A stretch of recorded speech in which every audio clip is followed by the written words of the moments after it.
കേരളത്തിൽ അതായത് ഇന്നത്തെ പൊളിറ്റിക്സിൽ ഏറ്റവും കൂടുതൽ ഡിസ്കസ് ചെയ്യുന്ന ഒരു പേരാണ് പത്മജ വേണുഗോപാലും അതേപോലെ കെ മുരളീധരൻ. രണ്ടുപേരും കരുണാകരൻ്റെ അതായത് കേരളത്തിലെ കോൺഗ്രസ് രാഷ്ട്രീയത്തിൻ്റെ ഭീഷ്മാചാര്യൻ കരുണാകരൻ്റെ മക്കളായിരുന്നു. ഇതിൽ പത്മജ വേണുഗോപാൽ BJP-യിലോട്ട് പോകുന്നു. അവരെപ്പറ്റി BJP-യുടെ സോഷ്യൽ മീഡിയ ഹാൻഡിലേഴ്സും അതേപോലെ ചില പത്രങ്ങളൊക്കെ വലിയ ഭയങ്കരമായിട്ട് എഴുതുന്ന കാണുന്നു. പത്മജ വേണുഗോപാൽ അതുകൊണ്ട് മറിക്കുമെന്നും കേരള രാഷ്ട്രീയത്തിൽ കോൺഗ്രസ് പാർട്ടിയുടെ ഏതാണ്ടൊക്കെ ആയിരുന്നു എന്നൊക്കെ പറയുന്നത് ഇത് വായിക്കുകയും ഇതൊക്കെ ജസ്റ്റ് വിസിബിളി ഇത് കണ്ടു. അപ്പം എനിക്ക് പത്മജ വേണുഗോപാലിനെ പറ്റിയാണ് ഈ വീഡിയോയിൽ കൂടുതലായിട്ട് പറയുവാൻ ശ്രമിക്കുന്നത്. കരുണാകരൻ്റെ മകൾ എന്നതൊഴിച്ച് ഒരു രാഷ്ട്രീയവും അറിയാത്ത പക്ക പൊട്ടിയാണ് പത്മജ വേണുഗോപാൽ. ആ വാക്കാണ് ഞാൻ ഉപയോഗിക്കുന്നത്, പൊട്ടിയാണ്. ലോകത്താരെങ്കിലും ഡിസൈനർ സാരി ഉടുത്ത് രാഷ്ട്രീയത്തിൽ ഇറങ്ങുന്നത് കണ്ടിട്ടുണ്ടോ? അതായത് ഇന്ത്യൻ വെതർ കണ്ടീഷനും ഇന്ത്യൻ ടെറൈൻ. അപ്പോൾ ഡിസൈനർ സാരിയാണ് അവരെന്ത് സാരി ഉടുത്താലും എനിക്ക് പ്രശ്നമൊന്നുമല്ല. ഒരു ഡിസൈനർ സാരി ഉടുത്ത് ഇന്ത്യൻ രാഷ്ട്രീയത്തിൽ കരുണാകരൻ്റെ മകൾ എന്നുള്ള പേര് മാത്രമേ ഉള്ളൂ അവർക്ക്. അവർ KSUവിൽ പ്രവർത്തിച്ചില്ല, അവർ യൂത്ത് കോൺഗ്രസിൽ പ്രവർത്തിച്ചില്ല, അവർ കോൺഗ്രസ് പാർട്ടിയിൽ ഏത് മണ്ഡലത്തിലാണ് പ്രവർത്തിച്ചത്, ഏത് ബ്ലോക്ക് കമ്മിറ്റിയിലാണ് പ്രവർത്തിച്ചത്. കരുണാകരൻ്റെ മകൾ എന്നുള്ളതിൻ്റെ അത് പറയുന്നതിൻ്റെ കാരണമുണ്ട്. അത് കരുണാകരൻ ലിഫ്റ്റ് ചെയ്തു കൊണ്ടുവന്ന മകൾ. അതിന് ചില കാരണങ്ങൾ കൂടെ തന്നെ പറയാം. അതായത് കരുണാകരൻ കേരളത്തിൻ്റെ മുഖ്യമന്ത്രിയാണ്, അല്ലെങ്കിൽ കേന്ദ്രമന്ത്രിയാണ്, അല്ലെങ്കിൽ പ്രതിപക്ഷ നേതാവാണ്. ഈ സമയത്തൊക്കെ കരുണാകരനെ കാണാൻ വരുമ്പോൾ അപ്പോൾ പല കോൺഗ്രസ് നേതാക്കളും കരുണാകരനുമായിട്ട് സ്ഥിരമായിട്ട് ഇൻട്രാക്ട് ചെയ്യുന്നവരുണ്ട്.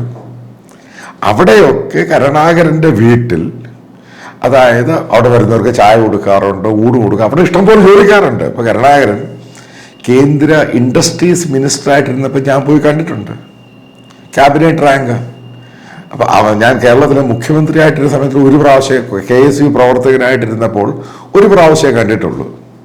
ഇപ്പോൾ ഇൻഡസ്ട്രീസ് മിനിസ്റ്ററായിട്ടിരുന്നപ്പോൾ പല ആവർത്തി ആസ് എ ജേർണലിസ്റ്റ് പോയി കണ്ടു കഴിഞ്ഞപ്പോൾ അപ്പോൾ ഈ കേരളത്തിൽ നിന്ന് വരുന്ന കോൺഗ്രസ് നേതാക്കളെല്ലാം കരുണാകരനെ കണ്ടു കഴിഞ്ഞാൽ അല്ലെങ്കിൽ കരുണാകരനെ കാണുന്നതിന് ഒരു പത്മജ ചേച്ചിയെ കൂടെ കാണണം.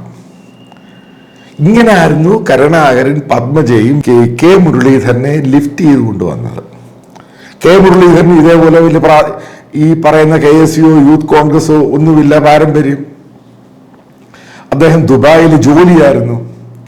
ഇപ്പൊ കരുണാകരൻ മകനെ രാഷ്ട്രീയത്തിൽ കൊണ്ടുവരാൻ വേണ്ടി കേരളത്തിലോട്ട് കൊണ്ടുവരുന്നു. സേവാദളിൻ്റെ ചെയർമാനോ പ്രസിഡന്റോ ആക്കിയിട്ട് അന്ന് വരെ സേവാദളിന് ഒരു സീറ്റ് പോലും കൊടുത്തിട്ടില്ല കേരളത്തിൻ്റെ ചരിത്രത്തിൽ. അതാണ് എനിക്കറിയാവുന്നത്. ആ സേവാദളിൻ്റെ പോഷക സംഘടന എന്ന രീതിയിൽ ഒരു പാർലമെന്റ് സീറ്റ് കോഴിക്കോട് കൊടുക്കുന്നു. ഇതിനെപ്പറ്റിയുള്ള പഴയ ചരിത്രങ്ങളൊക്കെ ഉണ്ട്. ഇതിൻ്റെ ഡിസ്കഷൻ നടക്കുന്ന സമയത്ത് കോൺഗ്രസ് ഹൈക്കമാൻഡുമായിട്ട് ആ സമയത്ത് ആ കോഴിക്കോട് സീറ്റ് വരുമ്പോൾ കരുണാകരൻ മൂത്രം ഒഴിക്കാൻ പുറത്തോട്ട് പോവുകയും ആന്റണി മുരളീധരൻ്റെ പേര് പറയുകയും ചെയ്യുന്നൊക്കെ സംഭവങ്ങളുണ്ട്. ഞാൻ ആ ടോപ്പിക്കിലോട്ട് ആ പഴയ ഹിസ്റ്ററിയിലോട്ടല്ല പോകുന്നത്. ഞാൻ ഈ കറണ്ട് കണ്ടംപററി ആയിട്ട് പറയാവുന്ന ഒരു 2-3 പോയിന്റുകൾ എന്ന് പറയുന്നത്, ഈ പത്മജ വേണുഗോപാലിന് രാഷ്ട്രീയം അറിയത്തില്ല. ഈ BJP-ക്കാർ നിങ്ങൾ ഈ പറയുന്നതൊന്നും ശരിയൊന്നുമല്ല. ഇവർക്ക് ഒരു കോൺഗ്രസ് നേതാവിന്, വനിതാ കോൺഗ്രസ് നേതാവിന് എത്രമാത്രം ചാൻസ് കൊടുത്തിട്ടുണ്ട് കോൺഗ്രസ് പാർട്ടി കേരളത്തിൽ. ഏറ്റവും കൂടുതൽ ചാൻസ് കിട്ടിയ ആള് പത്മജയാണ്. നിങ്ങളല്ലെങ്കിൽ ബിന്ദു കൃഷ്ണയോ അല്ലെങ്കിൽ കഴിഞ്ഞ നിയമസഭാ ഇലക്ഷനിൽ കോൺഗ്രസിൽ നിന്ന് പോയ കോട്ടയത്തുള്ള ആ നേതാവിനെയോ നിങ്ങൾ ആരെയും എടുത്ത് നോക്കുക. ഏറ്റവും കൂടുതൽ ചാൻസ് കിട്ടിയ പത്മജയ്ക്കാണ്. പത്മജയ്ക്ക് നേരെ ചൊവ്വെ പ്രസംഗിക്കാൻ അറിയത്തില്ല. നിങ്ങൾ പത്മജ ഏതെങ്കിലും പ്രക്ഷോഭണമോ പ്രതിഷേധ പരിപാടിയിലോ റാലികളിലോ കുറച്ചധികം സമയം ഇരിക്കുന്നയോ പ്രവർത്തിക്കുന്നോ നിങ്ങൾ കണ്ടിട്ടുണ്ടോ? അവര് കരുണാകരനെ കാണാൻ വരുന്ന നേതാക്കന്മാരെയും അങ്ങനെ പ്രവർത്തകരൊക്കെ ഉണ്ട്. അവരുമായിട്ട് ബന്ധമുണ്ടാക്കി രാഷ്ട്രീയത്തിൽ കയറി വന്ന് അവർ 3-4 പ്രാവശ്യം ഇലക്ഷൻ മത്സരിച്ചതിൽ എല്ലായിടത്തും തോറ്റുപോയതിന്റെ കാരണം കോൺഗ്രസ് കാലുവാരി ഇതൊന്നും അല്ല, ചുമ്മാ അവരുമ്മ വിഡ്ഢിത്തരം പറയുന്നത്. ഇത് കോൺഗ്രസ് എവിടെ നേതാക്കന്മാർ മത്സരിച്ചാലും അവിടെ കുറച്ച് കോൺഗ്രസ്സുകാർ കാലുവാരും. അത് കോൺഗ്രസ് പാർട്ടി എന്നുണ്ടായി അന്ന് മുതൽ ഈ കാലുവാരലും തോൽപ്പിക്കലും പരിപാടിയുണ്ട്. ഗ്രൂപ്പിനകത്ത് ഗ്രൂപ്പ്, വേറെ ഗ്രൂപ്പ്. ഇത് സ്വാഭാവിക, കോൺഗ്രസിനകത്ത് എപ്പോഴും ഉണ്ട്. പത്മജിക്ക് ഇത്രയും പ്രാവശ്യം സീറ്റ് കൊടുക്കുന്നു. മുകുന്ദപുരം, ചാലക്കുടി, തിരുവനന്തപുരം, തൃശ്ശൂർ, ഇവിടെ ഒക്കെ മത്സരിച്ചിട്ട് അവർ തോറ്റുപോകുന്നു.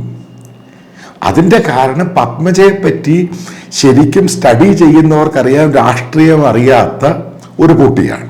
ആ വാക്കാണ് ഞാനത് ഉപയോഗിക്കുന്നത്. ഇവര് മുന്നോട്ട് പോകുന്ന നേരത്ത് BJPക്ക് ലൈബിലിറ്റി ഉണ്ടാക്കാൻ സാധ്യതയുണ്ട്. കാരണം ഇവർക്ക് രാഷ്ട്രീയമൊന്നും അറിയത്തില്ല. എന്തുവാണ് പ്രാക്ടിക്കൽ രാഷ്ട്രീയം? ഈ ബൂത്ത്, അതിനിടയ്ക്ക് ചില പത്രങ്ങൾ എഴുതി ബൂത്ത് കമ്മിറ്റികളുമായിട്ട് പത്മജ വേണുഗോപാലിന്റെ ബന്ധം, എന്ത് മണ്ണാങ്കെട്ട ബന്ധമാണ് പത്മജ വേണുഗോപാലിന് കേരളത്തിന്റെ ഗ്രൗണ്ടിൽ പ്രവർത്തിക്കുന്ന കോൺഗ്രസ് പ്രവർത്തകരായിട്ട് ബന്ധമൊന്നുമില്ല. നിങ്ങൾ മനസ്സിലാക്കേണ്ട പ്രധാനപ്പെട്ട കാര്യമുണ്ട്. ഈ മണ്ഡലം committee, booth committee, block committee എന്നൊക്കെ പറയുന്നവരൊന്നും സ്ഥിരമായിട്ടൊന്നും കരുണാകരനെ പോയി കാണാനൊന്നും പറ്റത്തൊന്നുമില്ല. ഇങ്ങനെ പ്രകടനമൊക്കെ നടക്കാൻ കാണാൻ അത് മാത്രമേ ഉള്ളൂ. ഇവരാണ് ഗ്രൗണ്ടിൽ പ്രവർത്തിക്കുന്നത്. ഇപ്പം കോൺഗ്രസിന്റെ നേതാക്കന്മാരൊക്കെ പോകാൻ നേരത്തെ ഈ പത്മജ ചേച്ചി, K. സുധാകരനാണെങ്കിലും ഈ പറയുന്ന മുരളീധരൻ, KC വേണുഗോപാലാണെങ്കിൽ ഈ പറയുന്ന നേതാക്കന്മാരെല്ലാം പത്മജ ചേച്ചി എന്നും പറഞ്ഞ് പുറകെയാണെന്ന് ഈ സംഭവങ്ങളൊക്കെ എല്ലാവർക്കും അറിയാം. ഇപ്പൊ കരുണാകരന്റെ മരണശേഷം ഒരു സെന്റിമെന്റ് കിട്ടി പത്മജയ്ക്ക് ജയിക്കാൻ പറ്റിയില്ല. അതിന്റെ കാരണമെന്ന് പറഞ്ഞ പത്മജ എന്ന രാഷ്ട്രീയക്കാരിയെ കേരളത്തിലെ എല്ലാവർക്കും, കോൺഗ്രസ്സുകാരെക്കാളും എല്ലാവർക്കും അറിയാം ഈ സംഭവം. ഇവർക്ക് രാഷ്ട്രീയമൊന്നും അറിയത്തില്ല. നിങ്ങൾ TV ഡിബേറ്റിൽ സംസാരിക്കുന്നവരെ കണ്ടിട്ടുണ്ടോ? നിങ്ങൾ അങ്ങനത്തെ ചോദ്യമാണ്. പക്ഷെ അതിനകത്ത് വളരെ മറ്റൊരു പോയിന്റ് ശ്രദ്ധിക്കേണ്ടത് K. മുരളീധരൻ ഇതേപോലെ തന്നെ കരുണാകരൻ ലിഫ്റ്റ് ചെയ്തുകൊണ്ട് വന്നതാണ്. കോഴിക്കോട് പാർലമെന്റ് സീറ്റ് കൊടുക്കുന്നു, പിന്നെ MP ആകുന്നു, പിന്നെ കേരളത്തിന്റെ ഗ്രൂപ്പിന്റെ നേതാവാകുന്നു. ഗ്രൂപ്പ് അയാള് ടേക്ക് ഓവർ ചെയ്യുന്നു. രമേശിനെയും കാർത്തികനെയും അങ്ങനെയുള്ള നേതാക്കന്മാരെ ഒതുക്കുന്നു. അങ്ങനെ തിരുത്തൽവാദി ഉണ്ടാകുന്നു. അങ്ങനെ പിന്നീട് തഴക്കവും പഴക്കവും ചെന്ന ഒരു നേതാവായിട്ട്, തോറ്റും ജയിച്ചും ബഹളം ഉണ്ടാക്കിയൊക്കെ നേതാവായിട്ട് K. മുരളീധരൻ വരുന്നു. പക്ഷെ K. മുരളീധരൻ നല്ലൊരു ഓർഗനൈസറാണ്. KPCC പ്രസിഡന്റായിരുന്ന സമയത്തും വൈദ്യുതി മന്ത്രിയായിട്ടിരുന്നപ്പോഴും പ്രൂവ് ചെയ്തതാണ്. പക്ഷെ K. മുരളീധരൻ്റെ ഒക്കെ ഏറ്റവും വലിയ പ്രശ്നം എന്ന് പറയുന്നത് ഇവരൊന്നും കൂടെ കൊണ്ടു കിടക്കുന്ന കോൺഗ്രസ് പ്രവർത്തകരെ പൂർണ്ണമായിട്ട് തള്ളിക്കളയുന്നവരാണ്. ഭയങ്കര സ്വാർത്ഥന്മാരാണ്. ഇപ്പം ഇവരുടെ കാര്യങ്ങൾ മാത്രമാണ് ഇവർ നോക്കുന്നത്. അതുകൊണ്ടാണ് ഈ രമേശ് ചെന്നിത്തലയാണെങ്കിലും മറ്റുള്ള നേതാക്കന്മാർക്ക് ഗ്രിപ്പ് ഉണ്ടായപ്പോൾ ഈ മുരളീധരനും പത്മജിക്കും ഗ്രിപ്പില്ലാത്തതിൻ്റെ കാരണം ഇവർക്ക് അവരുടെ കൂടെ ഉള്ള നേതാക്കന്മാരെ എവിടെ കൊണ്ട് അക്കോമഡേറ്റ് ചെയ്യണം, അവരെ എങ്ങനെ ഫെസിലിറ്റേറ്റ് ചെയ്യണം, ഇവർക്ക് രണ്ടുപേർക്കും വലിയ ജ്ഞാനമൊന്നുമില്ല. ആ കരുണാകരന്റെ മക്കൾ എന്നുള്ള ആ പേരിൽ അങ്ങ് നടക്കുകയാണ്, എന്നല്ലാതെ വേറെ സംഭവമൊന്നുമില്ല ഈ കാര്യത്തിൽ. ഇപ്പം ഞാൻ ഈ പറഞ്ഞ് അവസാനിപ്പിക്കുന്ന ഒരു പോയിന്റ് എന്ന് പറയുന്നത്, ഈ പത്മജ വേണുഗോപാലിനെ പറ്റി ഇത്രമാത്രം സോഷ്യൽ മീഡിയയിലും അതേപോലെ കേരളത്തിലെ മീഡിയ ഇത്രയും ഹൈലൈറ്റ് ചെയ്യുന്ന സംഭവം ഒന്നുമില്ല അവർ. കാരണം അവർ BJPയിൽ ജോയിൻ ചെയ്ത് നടത്തിയ പത്രസമ്മേളനത്തിന് മീഡിയ പ്രസ് മീറ്റിൽ അവർക്ക് നേരെ ചൊവ്വേ സംസാരിക്കാൻ പോലും അറിയത്തില്ല. ഞാൻ ഈ പറഞ്ഞ ഈ സംഭവം ഇതാണ്. കാരണം ഈ AC കൂളർ റൂമിൽ നിന്ന് പുറത്തോട്ട് ഇറങ്ങിയാൽ വേർക്കുമല്ലോ. ഈ രാഷ്ട്രീയം എന്ന് പറയുന്നത് ശരിക്കും ഈ ഗ്രൗണ്ട് രാഷ്ട്രീയം എന്ന് പറഞ്ഞാൽ ശരിക്കും വേർക്കുന്ന ജോലിയാണ്, ശരിക്കും പാടുപെടണം. അതേപോലെ ജീവിതത്തിൽ പാടുപെടാത്ത പത്മജ വേണുഗോപാൽ എല്ലാം ഇത്ര പ്രാവശ്യം മത്സരിക്കാൻ കിട്ടി, KPCCയുടെ ഉന്നത തലത്തിലിരുന്നു. അതേക്കുള്ള ഒരു പാർട്ടി, ഏത് പാർട്ടിയാണ് അവർക്ക് ഇത്രയും സ്ഥാനം കൊടുക്കുന്നത്? ഇതെല്ലാം കിട്ടിയിട്ട് പാർട്ടിയെ അവസാനം കുറ്റം പറഞ്ഞു പോയി. അതിനോട് ഞാൻ യോജിക്കുന്നില്ല, വിയോജിക്കുന്നു. ഞാൻ പറഞ്ഞു വെക്കുന്ന ഏറ്റവും പ്രധാനപ്പെട്ട പോയിന്റ്, പത്മജ വേണുഗോപാല് ശരിക്കും BJPക്ക് വരാൻ പോകുന്ന ദിവസങ്ങളിൽ ഒരു ലൈബിലിറ്റി തന്നെ ആയിരിക്കും.